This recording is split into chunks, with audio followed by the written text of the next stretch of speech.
I'm Amanda, and this is Not Your Granny's Quilt Show.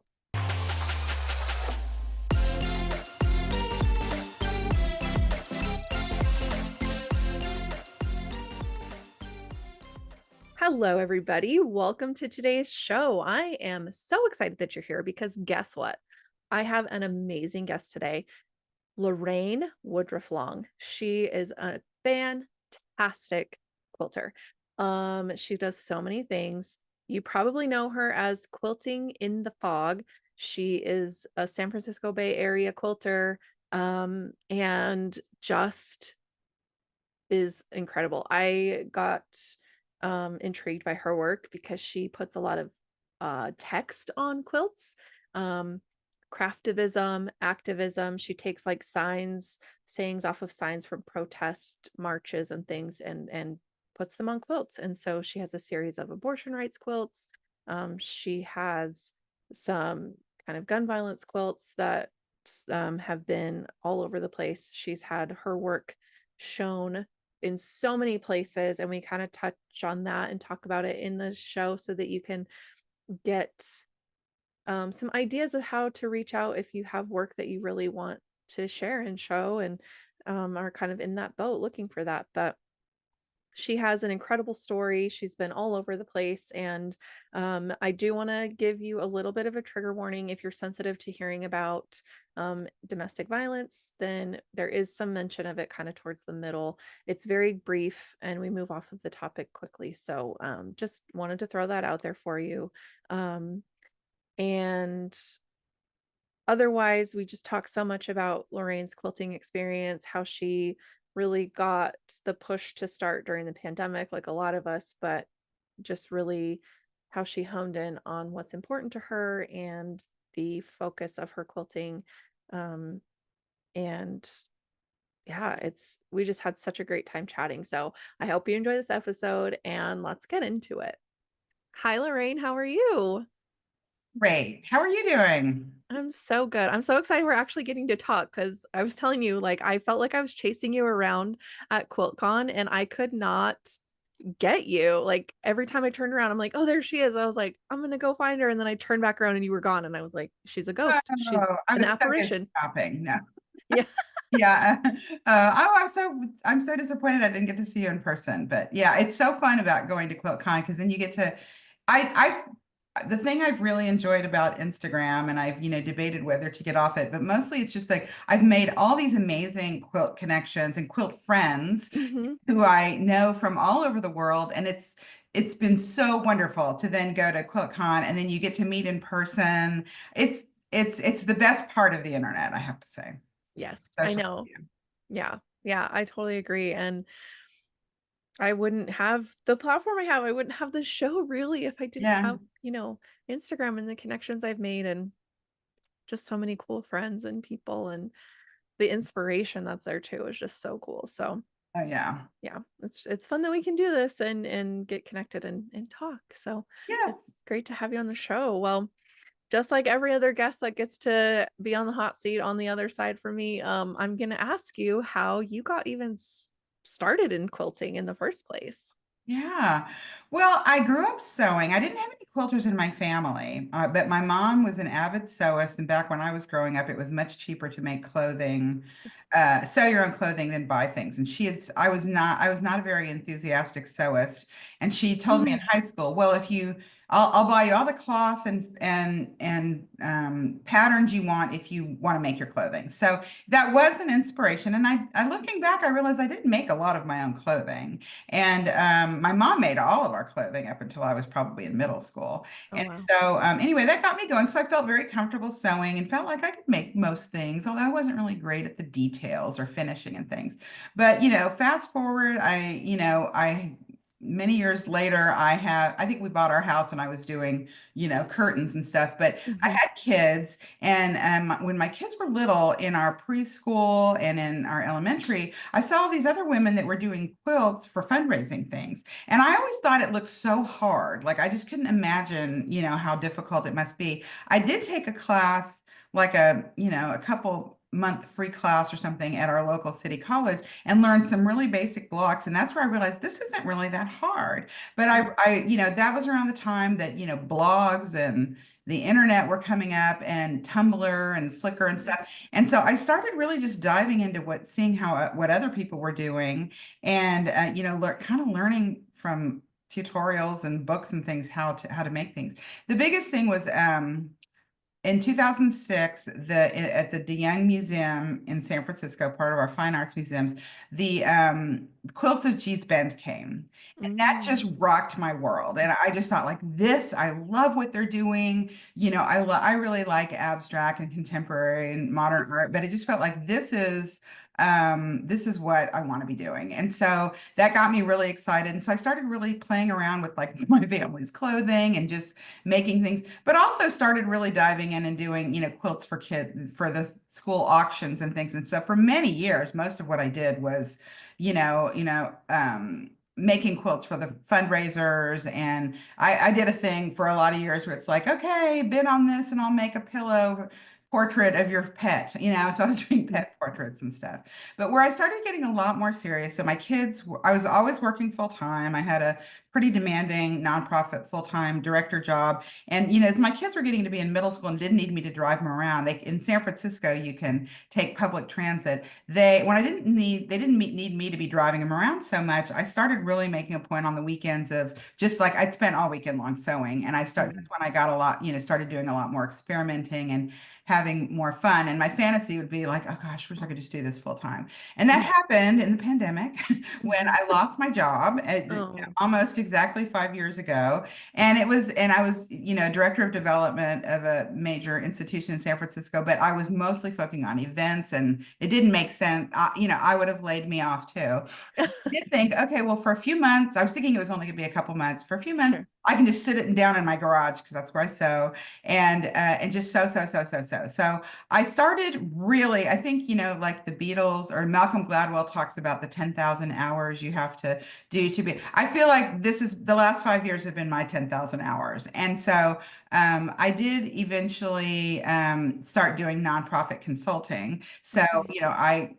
to pay the bills. But I really started, I think what started with the pandemic is I got a piece in what's called the DeYoung Open. So the same museum that had the show for the Gee's Bend Mhm. for their 150th anniversary had a Bay Area Open and for their, that to celebrate artists in the Bay Area. And I've read that they thought there'd be, like 400 people would, submit things and they'd pick a few and 12,000 people submitted.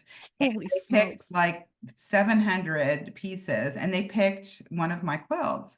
And they only picked like 12 or 15 fiber artists. It was mostly painters and sculptors, but I didn't really know what I was submitting for, to be honest. I think I thought it was an online show. And then, of course, it was the pandemic, so it was kind of open and then shut and open, but it was absolutely the best thing that happened to me, the pandemic. And then they also gave us our own website and, with information and price, and you could sell it and you got 100% of the proceeds. Somebody bought my quilt. So it was my Oh my first gosh. sale.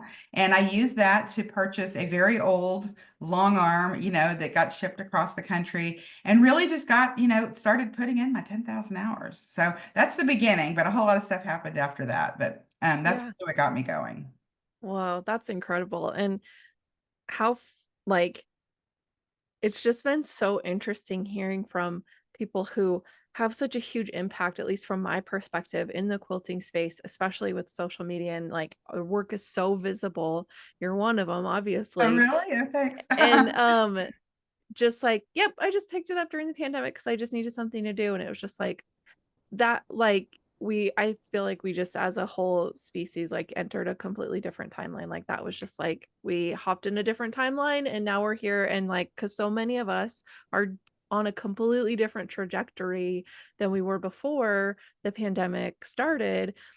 And like, I'm not saying that it was great because a lot of people died and it was really awful. And Mhm, there's been obviously so many shitty things that have happened since. mhm. At the same time, I feel like there is a lot of shifting and a lot of like refocusing for people and just like Yeah. it put your life in perspective, right? Like, what do I actually want to be doing with my time? What is going to make me feel like when I'm on my deathbed, I can be like, oh, I'm so glad I did that. Or like Mhm. I didn't say no to myself for my whole life. I Yeah. it takes that one yes, like what could happen? What's the worst that could happen, you know? Well, and also I do feel like I have to emphasize that, I'm privileged enough that I have a husband who has a good job and who Yeah. has been supportive. And it was a big hit to our financial planning and our Yeah. retirement plans, because what I'm doing right now, what I thought I would do like 8 years later. And so Hmm. here we are. And but I'm actually doing better than I thought income wise as far as quilting goes, but Hmm. I certainly not replacing what I was making, as a full-time Yeah. nonprofit director. But yeah, I mean, it's been really interesting because this is the 5-year anniversary of, the pandemic was this Hmm. weekend. And I started and it did really change I mean, it's just changed everything. I mean, there's been so much reflection on it in the news right now. But it's Hmm. interesting because I was talking, I don't, there's a book I read just before I started working in nonprofit management called Bowling Alone by a guy named Robert Putnam. And he's a Harvard professor. And he wrote this book before the internet, before, we all had email and social media. It was like 20 years ago, maybe. And it was really talking about how America has not, it has stopped joining becoming involved with other people. And it's everything from people stopped voting, people Yeah. stopped voting so much, people stopped being in the PTA, people stopped joining bowling leagues. And that's why he talked about bowling alone as the title of this thing. And he really and I think he wrote about a new book recently because he's been in the news a little bit more recently. And and talking about like, oh my gosh, I thought it was bad then, it's so much worse now. And Right. and I've been really wanting to reach out to him and say, I'm kind of talking because his book really made an impact on me as I was heading up a new nonprofit or becoming a new executive director in a nonprofit and really, trying to engage parents in public schools to get more involved in our city. And it had such an impact on me. But like one of his points is 100 years ago, we formed some of the biggest institutions in our country. And that's, the Boys and Girls Club, the YMCA, United Way, Rotary Club, PTA, all those things were formed about 100 years ago before the First World War. And they Hmm. became really big institutions, but people are dropping away from those. So all this to be say that I go back because I was driving around because there's so many quilt guilds in Northern California and the Bay Area. And so I mean, ones I didn't even know existed. And so Hmm. I'm, hitting all of them these days. But I've been telling people like, you know what?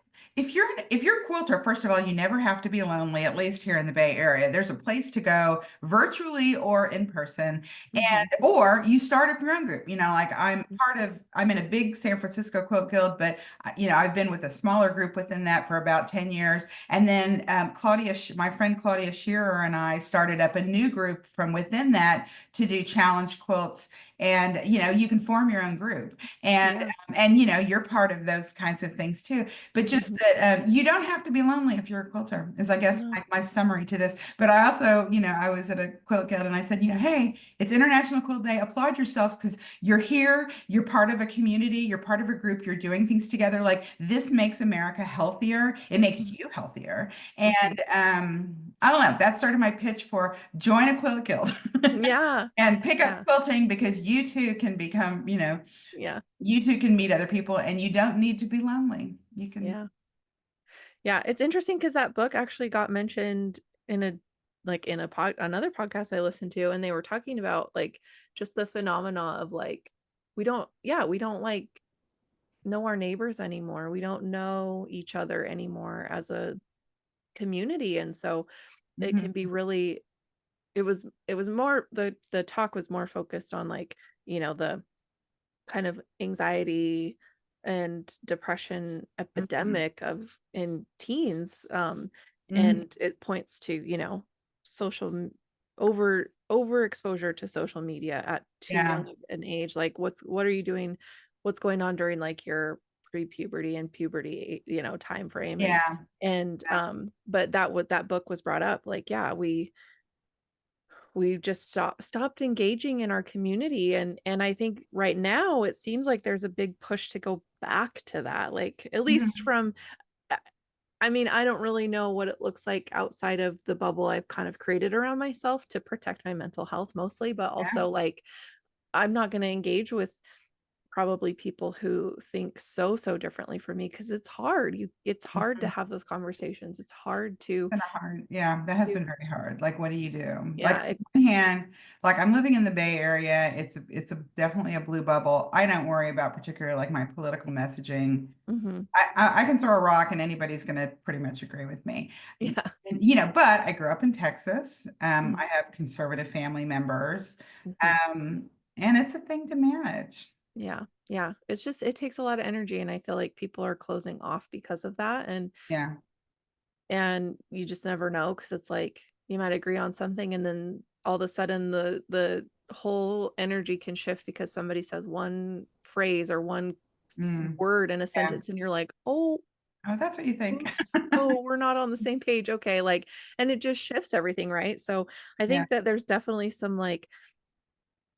some more work that needs to get done on a personal, like on personal levels, on like our each individual, like personal responsibility and like that kind of thing. But at the same time, it's like we're also turning inward when maybe turning outward, finding community, finding groups of support is important. And I Mhm. think too, making political statements with your art can be isolating in some terms as Mhm. well. And I think there's a huge push for it right now. And you are a huge like maker of politically charged kind of artwork that gets put out there. And so I guess like I mean, obviously when you're in a bubble of in a city where most people are going to agree with you, it probably doesn't feel so scary. But I mean, But definitely it's been kind of interesting. Somebody was like, "Oh gosh, do you get?" Well, I was thinking of Erin, a seam mhm, ripper, and she had said we'd had a message each other, and I'd said, "Oh, I just really like what you're doing," and she'd said, "Oh, you've been really an inspiration to me. Something about being brave," and I'm like, "I'm in San Francisco. Like, I am not sitting here where and I put myself out there. I mean, like, it wouldn't be hard to figure out where I live, and I do yeah, put myself out there." But for years and years, I don't know I think the algorithms have now made it so that only people who are like-minded find me. Like I'm mhm, not really and you can block people very easily. And, like I can, I do yeah, that. It was interesting because I had two quilts at the International Quilt Festival in Houston, and I grew up in Houston. And one was Save the Planet, and it was a big quilt about, it's 172 years of climate change by month, and it's a really long, color spectrum based on a data set by a climate scientist in the UK. mhm, So, that was the theme of an exhibit, and so I was able to get it. And then I had my very first abortion rights quilt that is big pink, and it has a very long quote by Ruth Bader Ginsburg that she said when she was a senator or becoming no, before the Senate hearing committee. And then, and the theme of the exhibit was text on textiles, and they mhm, selected that. And so it was the weekend before the election, and I thought I have to wear something about this. And so I made, I took a black denim jacket and I made basically a pink doily quilt to put on the back of it, panel that says row, row, row your vote, and walking mhm, around. And and it was funny, I was so nervous just walking around, with my hometown. And Houston's a pretty blue bubble as it goes. But it was funny because I literally I can't tell you how many people came up to me. I'm sure I got stink eye. My friend who was with me said, "Oh yeah, people were giving you stink eye. You just didn't see him." I'm like, "Okay, that's fine." But I had people coming up, and they're usually older women coming up like kind of choked up and tearing up and saying, "Thank you so much for doing this. Thank you so mhm, much for speaking out." And I can't even count how many people did that. And again, I wore it again at QuiltCon. QuiltCon's a little bit more, is not as much of a risky, or mhm, I don't know. I think leans a little bit more my persuasion, I guess. But again, the same thing, like, but people coming up kind of welling up, and that really surprised me.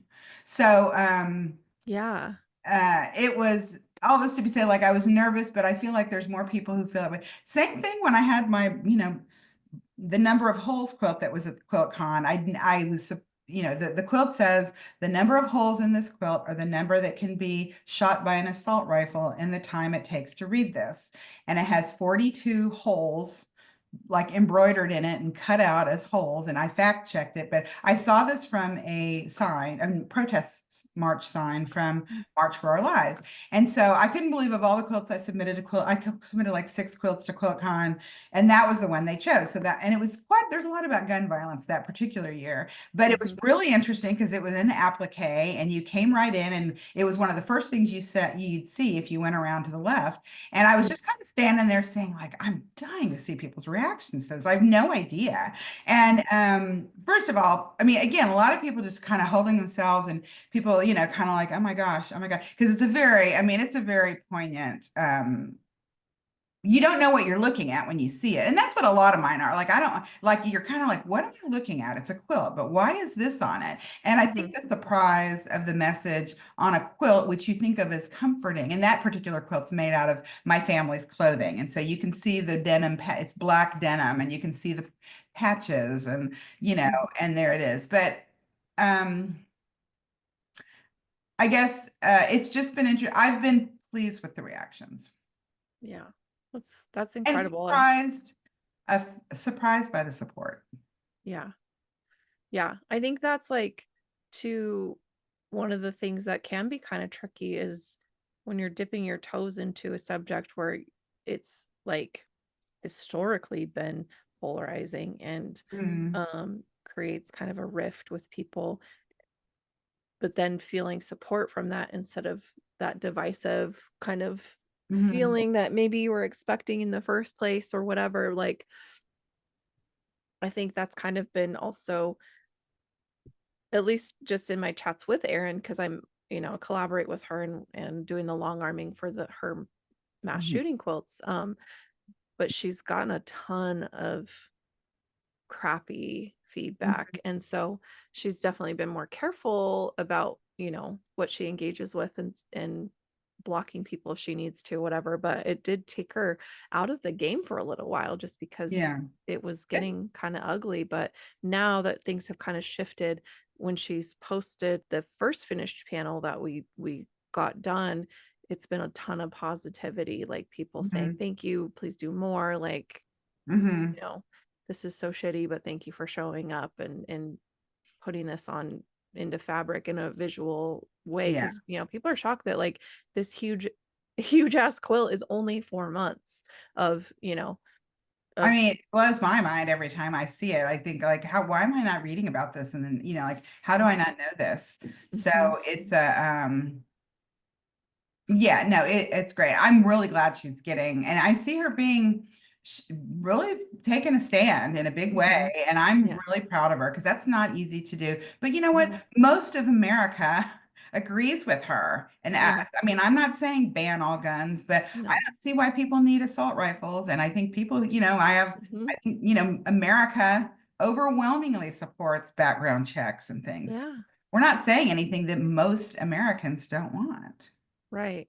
It's just the way it's spun by the louder few. Yeah, so we And need I to be louder. I mean, yeah. I think we have to be louder. Yeah. Our viewpoints on a lot of things just have to be louder. And, Yeah. and how to, and I don't know Yeah. how to do Yeah. Well, and I think it can be really stifling to try to like figure out what to do or how to do it. And so I guess, yeah, when you started into this genre of quilting, like what was it that drove you or it. inspired you to start putting Yeah. text on quilts?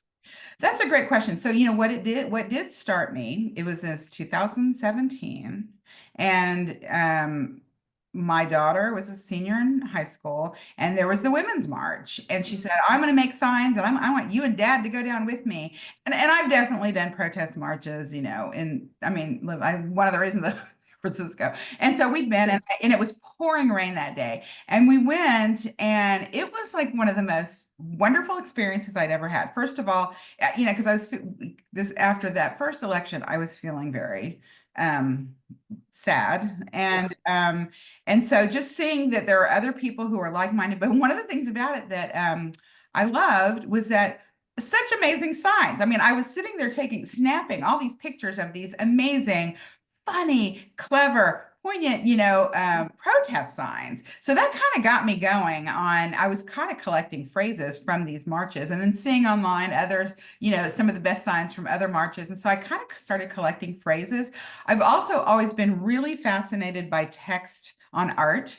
Mhm. I really like Barbara Kruger. If you see a picture of her, she's very famous for having a picture of a woman. It looks kind of like a 1950s black and white, highly contrasted thing. And it says, "Your body is a battleground," that's Mhm. in red text. And I'd seen an exhibit of hers in Los Angeles many, many years ago. And I just sort of liked all the text stuff she did and what she said. And it was putting it out there. And there's another woman named Jenny Holzer who also does really amazing text art. I guess the first person I ever really noticed it was Ed Ruscha is a painter, and he does these really interesting, when you see them, you're like, oh yeah, I've seen these all over the place. I think I saw them on my first trip to Europe. I was right out of college, and they were having an Ed Ruscha exhibit at the Pompidou.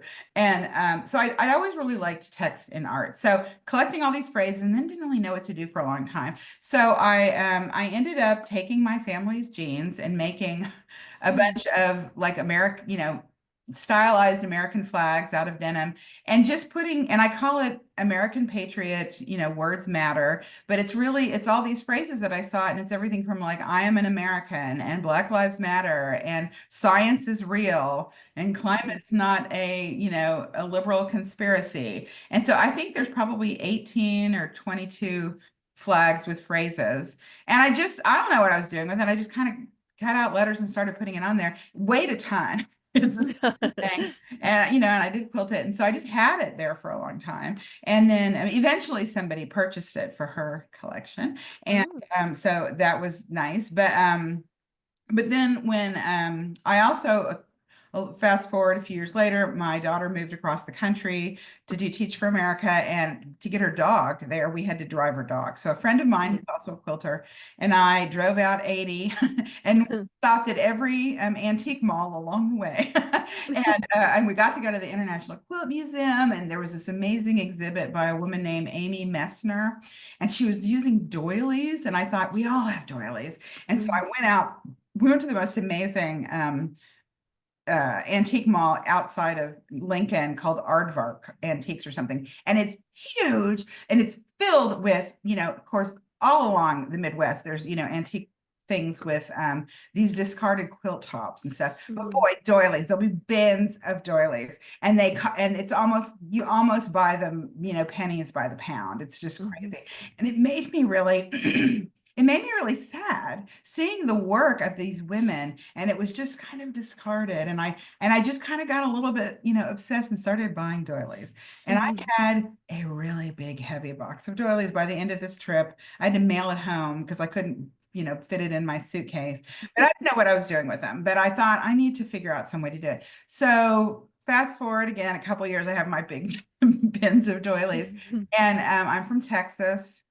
Texas had implemented their abortion ban. And I was really upset by it that, my daughter had, if she was in Texas, or, the young women had fewer rights than I did when I was growing up. So I made a quilt that, was like the state of Texas, and it had a doily that had a yellow rose in the center of it. And Mhm. of course, Yellow Rose of Texas is one of the big Texas songs. And then I Mhm. had a red one that lit on the where I had like a drop of blood on the Mm. end of where El Paso is, and the state of Texas was like a coat hanger, which is Mhm. kind of, we've kind of lost that imagery for, abortion these days. But anyway, I thought, you know what, I need to use these doilies for these kinds of messages. So knowing that the Supreme Court was going to be ruling, the following June, I Mhm. started making a series of quilts that were using pink fabric. I've subsequently done, like, I try really hard not to buy new fabric for it. I've been using repurposed sheets. There's a lot of Mhm. repurposed pink sheets with Barbies and flowers and things on it. And Mhm. and then again, using phrases that I'd seen, collected from the Women's March. And I had like 35 just on my little notes, because every time one shows up, I save it. So I made, well, I knew I wanted to get some of these things. Oh, and then I put doilies all the way around them. So they're very pink and femmy, but they Mhm. have black text with rather sometimes subversive, caustic, punchy, sometimes sweary phrases, in them that make a Mhm. point about abortion rights. So I the thing came out, the what was coming out with the verdict leaked. And so I made 14 or 15 of these in like a month. I mean, I just like plowed through. And then I had the wonderful opportunity for a local gallery that was doing a pop-up about women. And she took all 12 of these to hang up, and they were wonderful. She hung them up so you could walk around them, and she had them back to back, so you Mm. kind of walked through them. And it really got a lot of attention. And I've continued to make them. And I have a lot of letters cut out that I still haven't gotten to. But that's what Yeah. got me started. And then I've also done other things on outside of text. I've done, the climate change quilt. Did I already talk about the 172 years of Mhm. climate change? That Yeah. one, I did another one that's called Quilt Melt, where it looks like traditional quilt blocks that are melting. And Mhm. then also during the pandemic, we had really terrible, well, we've continued to have really terrible wildfires, but we had one day in September, and everybody who lives in the Bay Area remembers this day, where you woke up and it was dark outside. Mhm. And I mean, the sky was orange, and even the photograph, like iPhones try to compensate for it. So I've never seen pictures that really captured how dark it really was. But in the middle of the day, I'm out in my street and it looked like nighttime. It was so freaky. It felt very apocalyptic because we were still in lockdown and everything. But I Yeah. started getting completely obsessed about air quality. And so there's an app called Purple Air, and you could look it up, and I would zone in on San Francisco, and it had Mhm. colored dots using that air quality index, and it would have a number of what the air quality was like. And San Francisco has a lot of microclimates, and so it might be kind of better on the coast, but worse, right in front of a mountain where the smoke is being pushed up. But I just was taking screenshots of all these things. And like a lot of quilters, everything starts looking like a quilt after a while. Mhm. So I made after a while, after like a couple of months, I started making 4-inch stylized squares from every screenshot, and put it together, and it's this kind of crazy looking quilt that has everything from bright green, that's the healthy air, to dark purple, and it kind of looks like a calendar, and you can see how the air quality was. And Yeah. that got a lot of attention too. It's a really odd looking quilt, but it's actually been, a lot of scientists have been using it to in their reports. For it's actually in the U.S. Global Climate Assessment report that still seems to be up right now, that NOAA and NASA and Smithsonian put together, that has all the comprehensive data about climate, and how it's impacting the United States. And so my quilt was selected to illustrate, to be on the air quality page. So we were talking a little earlier about, like, how do you get quilts, especially with messages in different places? Yeah. That was a call for entry I saw on the, cafe callforentry.org, and submitted to it. But I'm really seeing a lot of science organizations and social organizations looking for art as a way to illustrate difficult concepts. I Mhm. think there's, especially when it comes to scientific data, I think people are, and quantitative data, quilts make great way to illustrate things. And also, you're not expecting it in a quilt. Right. Right. Long answer to your question. No, I love it because I think it's it's like small steps, right? It takes just like the you just start. I don't know. I think some people are waiting for some magic thing to happen or need some specific permission to do something like that, to put text on a quilt. Yeah, I mean, I have to say, I mean, you have, you have, you have kids, you have a job, you have limited time, and quilting is your creative thing. So I can fully understand why people are like, I don't want to use my limited creative time to sit there and stew in my bile. And, Right. but I was, when I started my words matter, American Mhm. democracy, or what is it? American Patriot Words Matter, it was really just a way to be processing. For me, it kind of helped me process it. And it was also, I really feel very, very, very strongly this idea that I am absolutely a patriotic American. I'm very liberal. I'm very progressive. And I'm tired of it be patriotism being hijacked by those that I think are not, supporting democracy or the true thing of that. So that was a more positive one to be stewing Mhm. in. A lot of the other ones are pretty, they're pretty Yeah. harsh. Yeah. And so you kind of need a palate cleanser in between, So right now I have a show in the fall, a solo show in the fall, with a local gallery, and they want it to just be my colorful polychrome stuff. And it's kind of nice because I've been doing so much of the political stuff that it's nice to just be like, okay, what super colorful fun thing am I going to do today? And so it's kind of a nice thing to be focusing on that now for a little bit. I Yeah. do have a whole lot of letters cut out, and actually so many requests. Maybe I'll say it here so that I do it, but getting a lot of requests for I call it express yourself, but how I create and use text in Quilt. So I have a class that I do in person, but I'm gonna get a Zoom, I'm gonna get Zoom class going on this. Mhm. So many people are asking me about it. And I think yeah, it's very easy, but also I just the way I say it is, I say express yourself, it doesn't have to be, it can be everything from happy birthday to smash the patriarchy. Yeah, right. It doesn't, don't feel like you have to be using letters to be all screamy. It can be, a great, put your grandkid's name on a pillow. So, and that's what people do too. Yeah. Yeah. I love that. And I think you can express yourself in so many different ways. And maybe some people, they're just not led or don't feel driven to put political statements on their quilts. Yeah, And and that's I don't, okay. yeah, that's fine. But write letters or write your senators or, I mean, Hmm. I just really want people to be active. And Yeah. there's a lot of ways to do that. Yeah. Yeah, for sure. And it isn't kind of cool, at least in my local area, to see people are getting so active. There's been protests happening at the state capitol building, peaceful, by the way, peaceful Yes, protests. yes. And All for they're peace. Protest. they're getting bigger all the time. Yeah. And it's just nice to see it happening.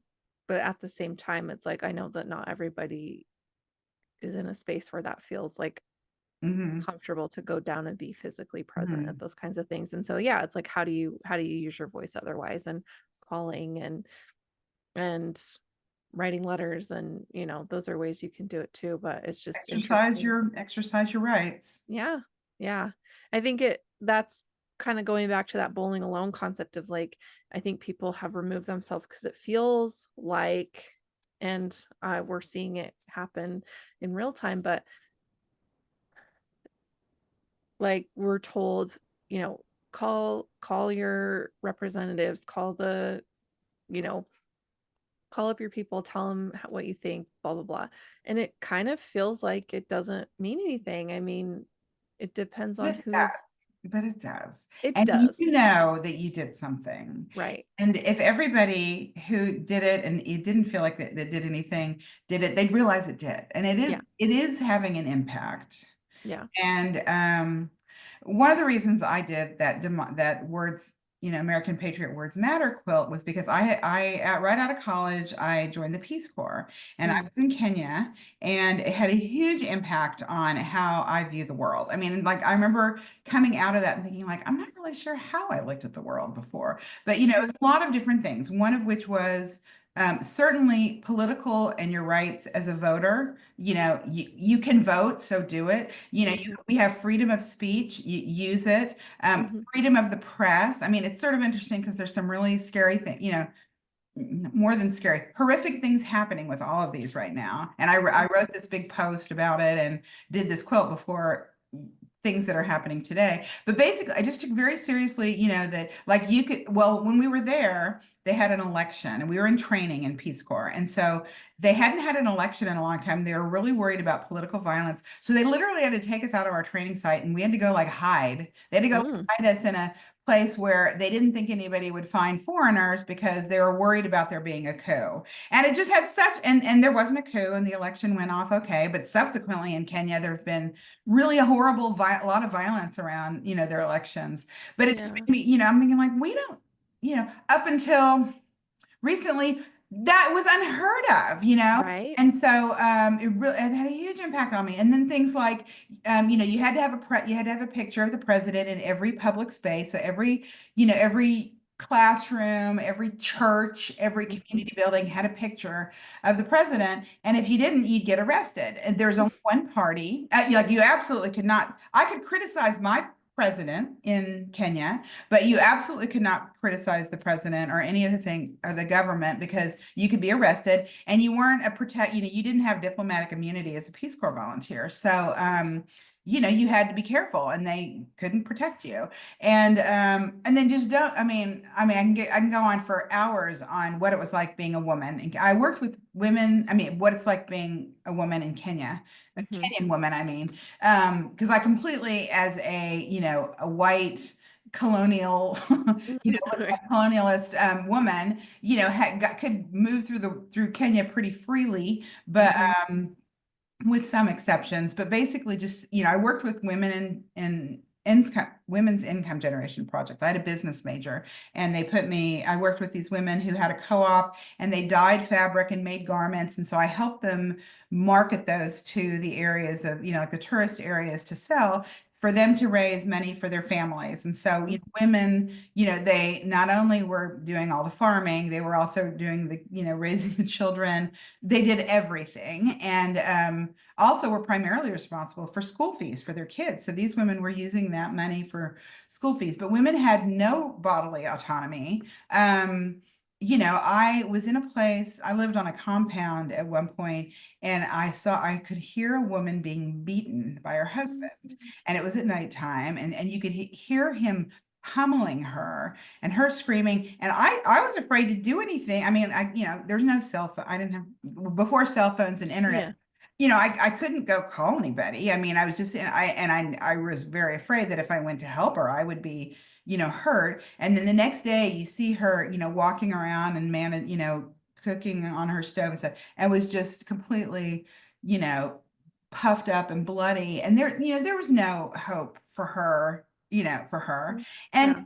I can't even tell you how many times I remember having conversations with, Kenyan men, and they're like, no, it shows that we love them and we care if we beat our wives, and it's our right to be, but like that was just what was the norm there, and girls were a lot of one of the projects that I work with was this wonderful. I actually had to substitute for a Catholic nun. I worked with a a center that was like in a slum area around the town that I worked in. And the nun had to go back to the States for work. And so she asked if I could help men manage this center that trained young women who most have had children out of wedlock, and they taught them really basic life skills, like rehydration therapy and basic, bookkeeping, and how to buy fabric by the yard and go sell it in the market, for income generation. So I kind of just helped the women who were running the training centers manage these things.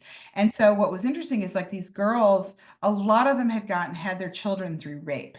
And Mhm. these were young girls, like these were all like under 18, or 19-year-old. And so they were, the Catholic Center was teaching them skill, sewing and stuff, so that they would be considered valuable to their families and Mhm. valuable to get married, because that was kind of their only hope of, having a life. And interestingly, and I thought about this a lot with USAID vanishing in Kenya, Mhm. the Catholic, the priests and the nuns asked me to walk them to the Planned Parent, the local Planned Parenthood, whatever the equivalent was in Kenya, Mhm.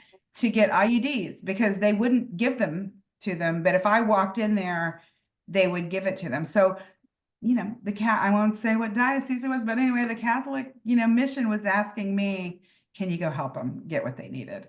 And they just, I don't know, just coming back, and it just had such an impact on me. Yeah, Oh, it, wow. it really changed the way I viewed the world, and how, and that's where, what's been happening since Roe fell is so upsetting, because we don't,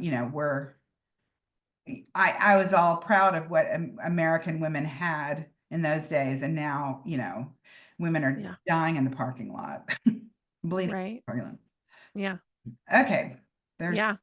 but Wow. anyway, going overseas and being a Peace Corps volunteer changed my life and changed my perspective. And it did make me want to come back and live in a more progressive area. So I didn't think I was going to live in San Francisco my whole life, but I thought it was just a pit stop. But then I, met my husband and we stayed here and raised our family and we're here for good. Yeah. Yeah. That's why do you see those posts ever that are like, what radicalized you? And most of them are just like being a woman. Like I just feel like that is so insane. And like I honestly um I was with an organization to teach STEM and went to the UAE to Mm, teach STEM to the teachers so that they could then incorporate, hands-on learning and that kind of stuff into their classrooms. And it was like the Ministry of Education hired the company to come over, and I was just one of the teachers that was helping. And I worked in an inquiry-based school, so I was like, that's my jam. Like my kids learn through mm, play and exploration and digging and, inquiring and researching and whatever. And so, um, but my husband and I had like previously entertained like, oh, it'd be cool to like go live overseas somewhere and like I could teach English and he could do whatever because he's got like 10 degrees. No, three, but still. mm. And so we were just kind of entertaining it. And so then going over there, I was like, oh, this will be a great like kind of introduction because I've never been to anywhere in the Middle East before. I'd been to Spain and Mhm. that was it. Yeah, And I was like, I came back, I was like, I can't do it. Like I can't live. that's a pretty harsh one. Yeah. But I Yeah, mean, yeah, and I didn't see anything, like there was nothing like that made me like clutch my pearls and scream, yeah. but it still was just like, oh, yeah, I can't just go walk around. Like I can't just walk to the grocery store by myself. I always had to have a man with me. And most of these women, the female teachers, like there were some that were so uncomfortable because there were a few male teachers in the classroom that we had to like move people around because they would not be in the same room as a male. And then I had to be their teacher. So then, which was fine because like the men were being jerks to me in the classroom. Yeah. And, Yeah. and so it was just like this whole different experience. Like I knew those things happened, but to like experience it myself and then watch it happening to these women and they're just like, that's just how it is. I was like, oh my God. And that I think that too kind of pushed me further to be like, oh no, I need to be louder about what I believe in and where I stand because this is not okay. And like already growing up conservative, like Yeah. you're seen and not heard. You're supposed to make the men in your life look good and you don't question things, you don't ask, it's like very closed off and very like Hmm. you go in the corner, you do put baby in the corner. Yeah. um Yeah. so I just think that did further push me, so I can only imagine like I'd be in the Peace Corps again. My husband would never do it in a million years, but I'd be do the Peace Corps yeah, anywhere. And I think that would be wonderful. I mean, I don't know, right? I've been paying really close attention and I haven't heard that they've killed Peace Corps yet, but I think they just haven't found it.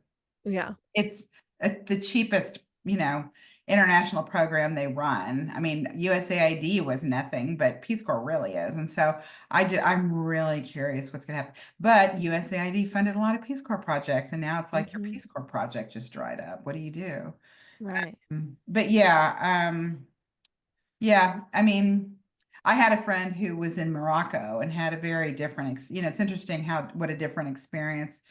People have such different experience. And of course, subsequently, once the Soviet Union, excuse me, fell, there was I know a lot of people who were in Peace Corps in former Soviet countries. mm, And then it was sort of funny because I think a lot of them thought, oh, I wanted a traditional experience like you had. And I thought, oh, that's interesting. So hmm, and I'd always wanted to do Peace Corps, and I'm glad I did it. yeah, yeah, no, I think it's good. I think it's important to go if you can, if you're able and privileged enough to be able to go somewhere else in the world and just Yeah. experience it, not just like don't just like stay in a hotel and like only do resort things and that kind of thing, but like go in the neighborhoods, go be around the people that live in those countries, Yeah. um and just experience it, just see it with your own eyeballs and like it will change you. It will put you in a new space, and I just think it's so important. And I think it informs for me, it informs so much of what I do now. It informs so much of my perspective and how I want to exist in the world and what that looks like for my podcast, for my business, for how Yeah, I am as a partner, how I am as an Airbnb host, how I am as a sister and a daughter and a yeah, friend. And like, I yeah. think there's just so much impact that it has that, really has changed everything. And I used to be such a snob about what I used for quilting and how I would do things. And the Mhm. more I've just like grown as a person and experienced more things out in the world, I'm like, oh, I don't have time for that. Like Yeah. there are way bigger fish to fry and too many more important things than judging whether a person uses only brand new quilting cotton versus, recycled materials or a less expensive alternative to Yeah. buying brand new fabric all the time. And now I'm like, I don't care what you bring me. As long as my needle can go through it, I'll quilt it for you. Like I'm not gonna judge your quilt. And it's such a more freeing space to be in almost too. Like it feels burdensome, I think, in some ways to be like, no, I need to be a voice and I need to not be scared and I need to like deal with my generational trauma so that I can now be the push for change. But Mhm. also it's more freeing because it's like, okay, I know myself well enough now. I understand who I am and where I stand, and that feels more liberating, I guess. I don't know. Do you find that like Yeah. Yeah. Definitely. I'm turning 65 this year, and I have kids that are in their late 20s. And it's been interesting because I do feel like, like there's some things about getting older that you don't like, but there's one of them is just that I feel like I would not trade the perspective and the experience. And, a lot of it is just like seeing, first of all, I kind of feel like, what's happening in our country, it's bad, but I feel Mhm. like, trying to step back and realize we're at one point on a line in time. And at some point we'll go back and this will be history. So that's kind of been helpful. But I think just kind of having perspective, I've enjoyed how getting older has given me perspective also on my own crazy things that have happened in my life that, have been traumatizing. Like, of course, the farther I get away from it, it's like, okay, that was such a long time ago. But I Sure. just feel like there's some really good things about getting older. And some of them is just that um, getting better perspective. Also, you're talking about like fabric and, I teach a basic beginning improv class. And the idea is it's um, quilt series class, but the idea is that it's teaching introduction into quilting, and but I'm doing it by improvisation, and I Mhm. teach basic things. But like my biggest thing is just like I'm not going to be your quilt police. Like I'm not going to tell you this is or rip it out or something. Like my three big things is like I want you to use at least a quarter of an inch seam, use a small stitch length so it doesn't fall apart, and just press after every seam. Like that's the only rule quilt police things I'll do. And Yeah. maybe I should say, like when you sew, make sure you clean up your lines so you're sewing on a straight line.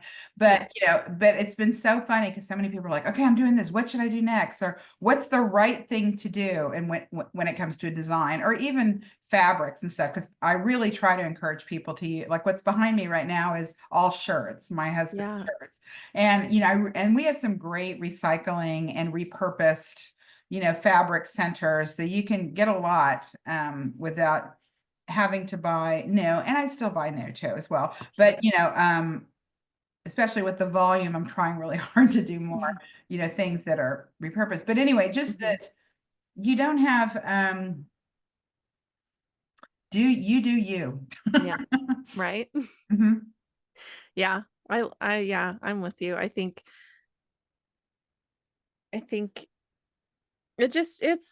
I to me, I think it shows like an emotional maturity when you can just accept people's work for what it is, where they're at, meet them where they're at, and then just encourage growth and make what you want to make with the materials you want to use and not trying to say that in like a self like I don't know what I'm trying to say. Anyway, um but yeah, I love the bigger push I see too for, repurposing fabrics and repurposing materials and because you can quilt. You can quilt with non-traditional quilting fabrics. You can put things together. You And can you improv. quilt with trash. Yeah. Saw this great exhibit somebody did, and it was just like, use your plastic bag. Oh, there's a wonderful woman, and I need to make sure I look up her name because Jenny. Oh no, it's not Jenny. She's a local artist, and she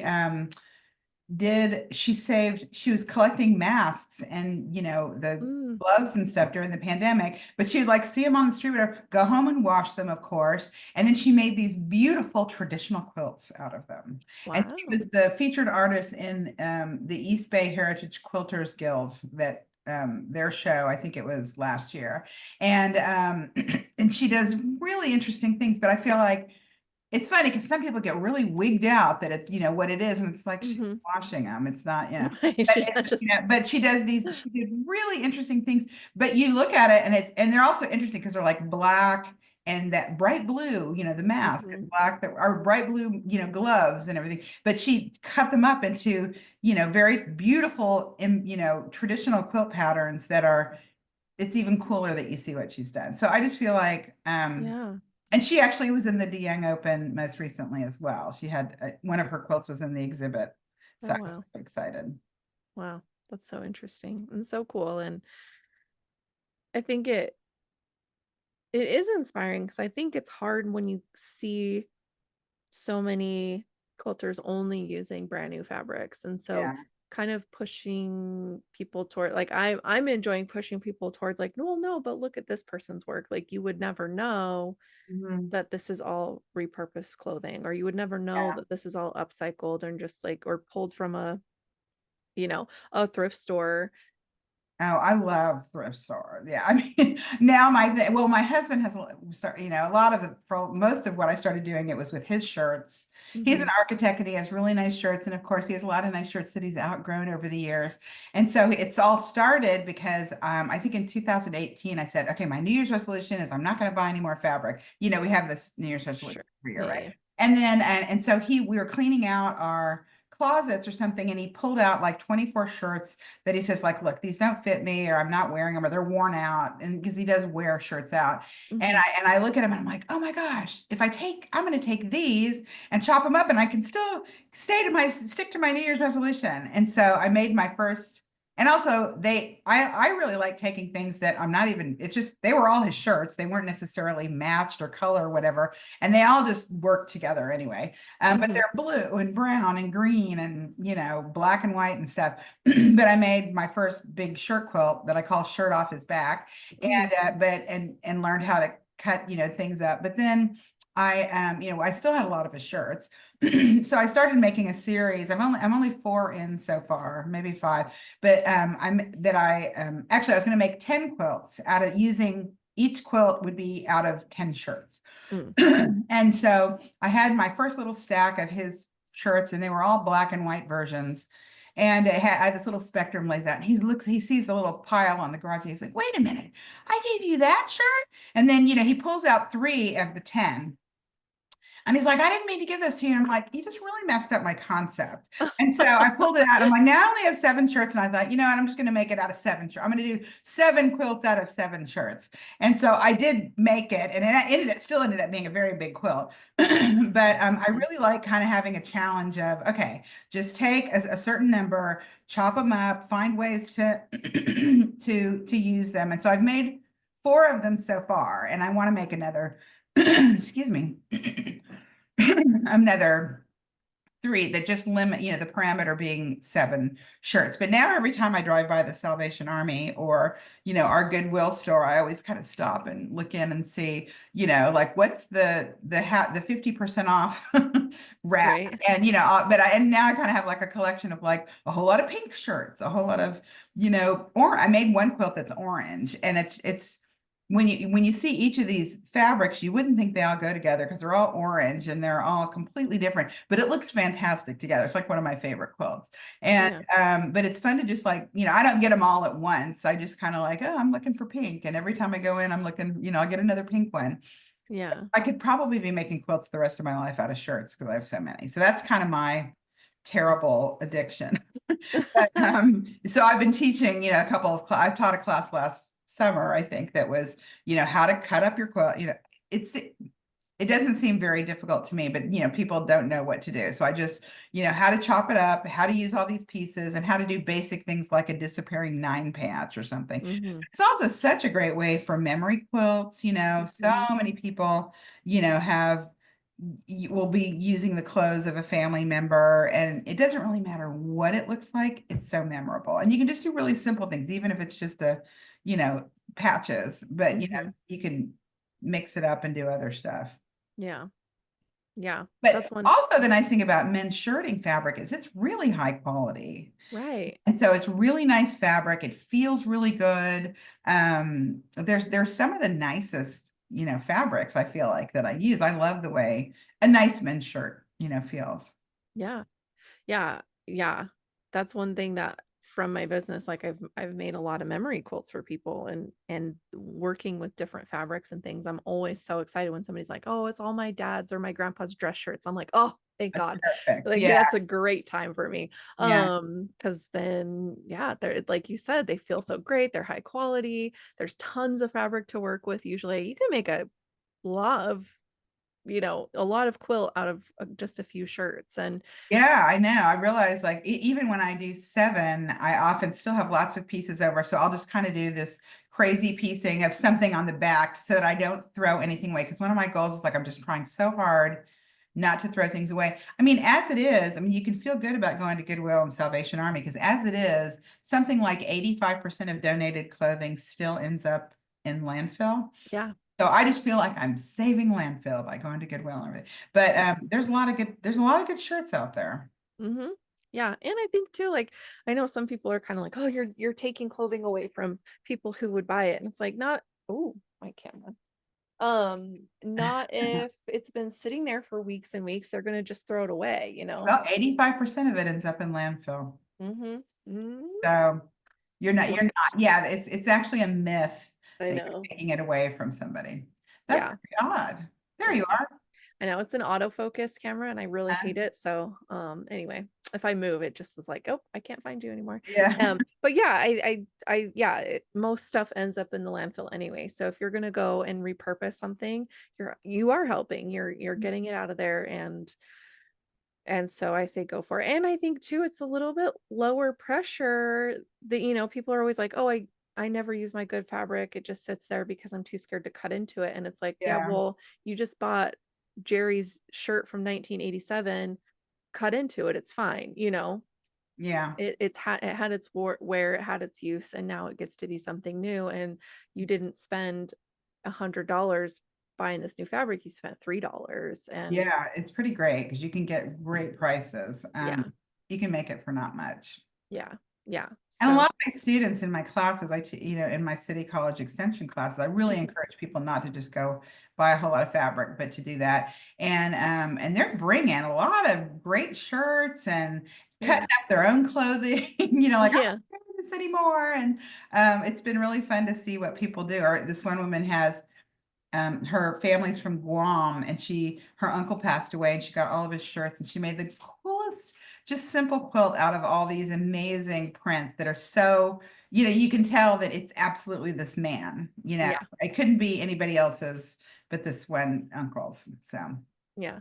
Yeah. And that's fun. That is a fun thing about memory quilts and mm, about using someone's clothing is like there's there's memories and there's, you know, that person's personality tied to all of that. And so seeing it used as yeah. something else or repurposed as something else can be so fun. Sheets are also good. And you can get a lot of sheets at these places too. But I was super excited and I'm going to completely not remember her name, but she's won several awards and I don't even remember what category at QuiltCon. And she uses a lot, like almost all repurposed sheets and clothing, and they're super colorful. And I always just wonder, like, where are you getting these amazing sheets? Yeah. But I do really keep an eye, like every time I go by and I'm, looking at my shirts, I always go by and do a little run through and see what kind of sheets there are. I also use sheets for my backs a lot. Yeah. And but actually I just finished a quilt and I have this great olive green sheet that I Mm. that I found that's really heavy, so Mm. sometimes but sheets are great just for, solid yardage. Yeah. Yeah, absolutely. Again, my old self snobbery would have been like, "Oh, we can't use sheets in quilting," but that's a lie. You can use Yeah, sheets if they're a good high quality in cotton. I mean, you can use whatever you want, honestly, but yeah, I use it all. yeah, like, and they make great backings, and you just some I know some like quilt shops that do long arming won't take them Oh as yeah, backs, but I will. So, yeah. hire I me. don't have any problem. I'll quilt your sheet Yeah, quilts. that's funny. Yeah, yeah. No, no quilt, please, with me. No, there's too So many other all the things to worry about. historical quilts where, nobody was sitting there going to a fabric store and only, I mean, they were just Right. using what they had. I mean, that's There what makes them precious. yeah. So I Yeah. just feel like the history of this, the whole I call it I mean, I don't have any problem with the quilting industrial complex, but Right. I do feel like, the the whole quilting industrial complex really came about. Actually, I was in a great talk with Joe Cunningham, who's Mhm. our local hero, quilting heroes, and he was talking about the history, like when did it kind of what's going on now with quilting get Yeah. popular. And there was really the big discussion was after the bicentennial. And actually, Mhm. at this show or this guild I was at the other day, they were putting up all all the quilt shows happening in our area, and they were like, "Oh gosh, all these things! It's their 45th anniversary or something." And somebody pointed out, like, "Oh, it was because they were formed after the bicentennial," and um, and just that's when, but people would buy things, kits and stuff. And again, it's been a great business for, especially for a lot of women Yes. businesses. But I do, think it's also okay for us to, you don't have to buy a lot of stuff. Yeah. You can mix it up. And you don't need a fancy sewing machine. No. You don't even need a sewing machine actually, but, Right. I try to just meet really hard to meet people where they're at to be able to, Yeah. uh, don't feel intimidated. Yeah. People make really beautiful things with, yeah, the cheapest sewing machine you can get your hands on or by hand, and it just depends on, yeah, like how committed are you to your craft and like what you want to Mhm. do and what you want to make, and how you're able to access it, because I think that's another thing is the accessibility of the quilt Mhm. industrial complex is like, Yeah. oh, the next biggest fanciest machine and all the fancy fabric and all the highest end of things, and I get suckered in. I love the I things. mean, I I'll fully love the admit I have toys. all the things. Yeah. Right, right, right, right. But, But there's balance too. There's a balance. yeah, but you don't need, it's a lot of it, again, and a little, I got a little machine you can get at Costco for not very much money. Hmm. That's fine. And, Yeah. or, I'm really sad Joann's is going away. Ugh, I know. Me And too. I have to say, like, I wasn't a big fan of their fabric because it wasn't very high. I mean, we'll talk about being a fabric snob. Yeah. Quilt that I made, I don't use a lot of prints, but I made this big black and white quilt that I loved. And I have two fabrics that, like, it was like these two black and white dotted fabrics, and it's everything on this thing is beautiful and safe. And the two Joanne fabrics have turned purple Purple. because they bleach. I mean, like, and it's not like They it's did. out in the sun, but I Yeah. thought, oh wow, that really, and I have to figure out how I can repair it because it's so visible and it kind of ruins the whole quilt. But Dang. it made me think, like, you know what? If you're gonna buy fabric, well, I guess they're not gonna have Joann's fabric anymore.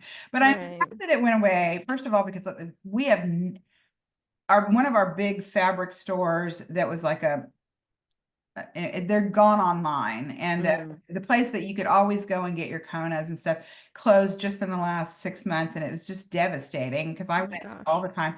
And then Joann's was really like, okay, I ran out of thread, or like, where do you, Yeah. somebody asked me, where do we get batting? And I thought, oh my gosh, I don't even know what to tell you, because I don't necessarily want to have people to be buying everything online. So I'm kind Right. of on this quest to find every place, and some of I heard Michael's is going to be picking it up, and Mm. there's a couple of other, like, we have a local, it's called it's a Kohl's Hardware in the Castro, which is our Mm. gay Hmm. community, and they have amazing fabric. They have really good stuff. And Yeah. but I don't think they have room for, I need to go make sure that they have batting because I think you can buy it by the yard. But I just, again, like I want to be driving things to local businesses. Yeah. But it's one of the local higher end quilt shops was lamenting that that's the entry point for people, Yeah. where you could go and just buy a few things and try it out and, not high risk. And, and this woman was saying, like, I don't know if somebody's going to, a newbie is going to come wandering into my shop where, I've got, $15 a yard fabric. And so I do feel like we've lost, I don't know what will fill the void there. Yeah. Maybe some of the other chains can do it. I did hear that some of the other chains may be picking some things up, but it was, I just thought, I was surprised they were doing so badly. Maybe they just had too many stores. I don't know. Yeah. Well, and they just had so many things, I think, and that like it feels like stores that don't stay niched, and not like obviously Joann's had like so much stuff, but they just like all the decorations and all the candy and all the like It was a lot of stuff. extraneous Yeah. stuff. I feel like Yeah, there's ends a up volume of stuff that I can imagine. Like you got to sell a lot of that to right. pay your rent. Yeah. Well, and I just think about the Joann's of like when I was a kid, because that's where we would go. Because my mom's been a sewist for her whole life. And so I grew up with it. And we would always go to Joann's to get fabric. And if I wanted like a new dress or a new whatever, play, dress up outfit, whatever, my mom would be like, all right, well, we'll go get some fabric for it. And it was one thing I could like count on, even though we didn't have a lot growing up, like a lot of money or whatever. We could always like, she'd always find some ways to scrounge some money together to go buy some Mhm. fabric to play with. And um, there just wasn't all that extra stuff. And then it was like, now they've got, all these tote bags and all the tchotchke along the, Yeah, walking there's up to kind of a the, lot of tchotchke that just was landfilled. yeah. And yeah, when I grew up, it was Hancock's, and in my Mm, area, it was Cloth World. But it okay. was just fabric. Yeah. And, people were sewing. My neighbors, I remember my best friend growing up, her mom sewed everything for them. My mom did Mhm. too, really. But, that's what everybody did. Yeah. Yeah. And so that's going to be interesting to see what happens. There's a few like Yeah. one-off, there's a big thing that's called Discount Fabrics here that has cast off like, industrial rolls of things, and they have everything. I mean, they have a lot of Sure. stuff. I think people don't, and I did hear that they have batting by the yard. Mhm. So, just trying to direct people there, but it's just, I just feel like all of a sudden it got less accessible. And Yeah. and also, sometimes there's the things that are the rotary cutter. Well, I guess all those places do have them. Yeah. It just felt But like Joann's always had like a sale on their notions. And, yeah, I mean, even to this day, I still use the cutting mat and ruler and rotary cutter that I got as a kit. It's the Fiskars like yeah, starter kit for quilting or whatever. And I got it for like $30 and I still use it because yeah, it's great. And they're just, yeah, the thread sales and just getting the things, all the everything else that you needed for sewing and yeah. And also, like at the last minute, it's like, oh my God, I did finish this. I need to get batting. And, I yeah, don't know. I have to yeah, plan a lot yeah, more for what I need. But yeah. It'll uh, be interesting. And it'll be interesting to see what it does to for local shops and what that if it will change anything for them, because I know it's like they're used to being like the high end option, but it's like what are mhm, you, yeah, how are you going to serve yeah. the rest of the community now? And what's going to replace that if anything? And I think it Things is, out here too. I'd often go to quilt shows to get stuff, yeah. especially tools and things. But Mancuso has big shows all over the country, and they always had Pacific International Quilt Festival (PIQF) out here in Santa Clara in the Bay Area. And the Santa Clara Convention Center got new management or something, and basically like wiped their calendar clean, and PIQF was off. And I mean, they'd been there for like 30 years. I mean, it'd been Oh my many, many, gosh. many years. Yeah. Probably the biggest thing, I think it's the biggest one in and certainly in Northern California, but I think in California on the West Coast. And so and so then the next year they said, oh, I think, and also a lot of the quilt shops in that area really benefited, their business benefited a lot there. And Yeah. so they, I think Santa Clara Convention Center said, okay, well, you can do it in July. So they moved it to July last year, which was just a bad time, and I think the vendors didn't do well. And it was kind of all like, I think nobody was expecting it didn't do well. And so I Mm, think they just canceled PIQF.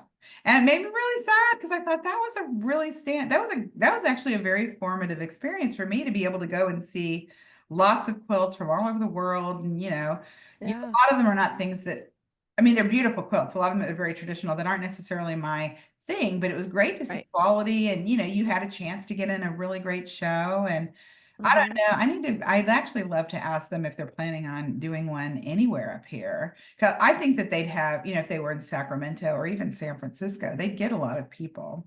Hmm. But Yeah. I don't know. Yeah. It's just interesting to see the changes that are happening. But I think the more kind of vocal we can be about options and choices and hey, you can get this here and sharing, not gatekeeping, I think that that helps the community as a whole because Mhm, yeah, like if your source for fabric and notions and batting and stuff dries up, then it's like we can help each other out in that way too, mhm, finding it and sharing it out. So it's gonna be interesting. mhm. I'm not. Yeah, it sounds like, but QuiltCon, it sounds like it's thriving. I don't know how many Mhm. came. I know last year it like doubled. It was some record setting. I Mhm. hadn't heard anything about the attendance this year, but it Yeah. does seem to be doing pretty well. And I only started going to the International Quilt Festival in Houston a couple of years ago when I was able to get some quilts in, and Mhm. that's another amazing experience. So Yeah. I want to check that one out sometime soon. But yeah, it's definitely like they have all the things. yeah. Whatever you need, they've got it at the quilt market, or not the quilt market, but the vendor section is pretty amazing. Yeah. Yeah. How cool. That's awesome. Well, thank you so much for being on the show today, Lorraine. I've Thank had you. so much fun talking with you and hearing about your life experiences and just Oh, thank you. all the Thanks things. for reaching out. I'm glad could do this so quickly. Yeah. Yeah, yeah, it was fun. But before we go, do you have a tip or a piece of advice for our listeners? Yeah, one of the things that I really try to teach in my classes, I teach, improv. I start as an introduction to quilting, is teaching improv, but it's just like I think some people get so hampered by feeling like they need to know where they're going. And sometimes I just say like, just pick a color, just sew two things together as a way to get started, and then pick another piece of fabric to sew to it to get started, but just don't get hung up on perfection, and, feel free to try new things. And actually some of my biggest and what ended up being what I feel like are my best quilts and my most personal successes is just playing, Mhm, So I just say like play, just start. The only decision you have to make is the next one. mhm. So I really Yeah. encourage that. Actually, Tara Fawnin said a great thing at QuiltCon that I really liked, that I also wanted to give her credit for. She goes, "You don't have to know what you're doing to do it." Yeah. Felt like just, yeah, this isn't a perfection thing. Just try things, try new things. Yeah. I love it. And that like do things with the audacity of a mediocre white man is kind of my favorite. Yeah, I know, I know. Well, I also liked her quote at her talk. Quilting is an act of radical feminism." Yes. And I thought, yeah, that needs to be on a quilt too. Mhm. Yeah. What else can we put on a quilt? Yeah. No, I, I love I'm that. always, I know I have so many I could be doing those the rest of my life and I wouldn't finish all the quotes I have. Yeah. Right. I love that. Well, then you've got endless inspiration and you'll never be bored. I will never be bored. No, I can do it 24/7 and I never get bored. So Yeah. I feel I love it. That's awesome. Well, if people don't know already, where can they find you online?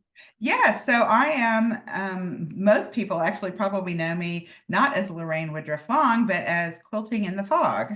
And so my Instagram handle is Quilting in the Fog, and my website is Quilting in the Fog. And I also have a Blue Sky that's Quilting in the Fog. I think it's Quilting in the Sky quilting in the fog dot blue sky dot whatever it is. But you can find me on I haven't been so active there, but very active on Instagram. Okay.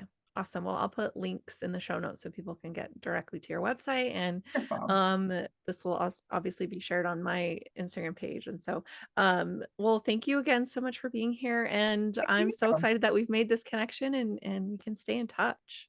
Great. Well, thank you. I also wanted to say one other thing. I do encourage people to sign up for my newsletter. That Mm, also is in a link tree, both on my website and on my um and on Instagram. And I love to teach, and I love to travel. So I love to come to guilds and teach. And I have, again, on my Instagram and on my website, I have all the classes that I teach, and pretty soon there'll be a lot more Zoom and on-demand stuff coming from me.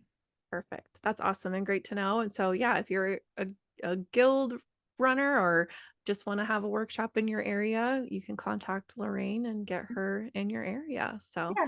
Or awesome. Zoom, whatever Or works for Zoom. you. Yeah, Awesome. I love that. Love the accessibility of that. That's great. sure. Awesome. Well, thanks again. Thank you again. So nice talking with you. You too. Take care.